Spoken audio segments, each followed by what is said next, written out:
মুহতারাম হাজিরিন, কথাটা পরিষ্কার, সুন্দর একটা পরিষ্কার একটা বার্তা।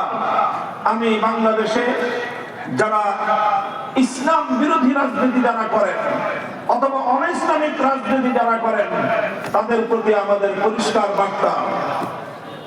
এখন মুখে কথা বলছি, সুন্দরভাবে বুঝিয়ে বলছি, যদি আপনি ইসলামের বিরুদ্ধাচরণ করতে চান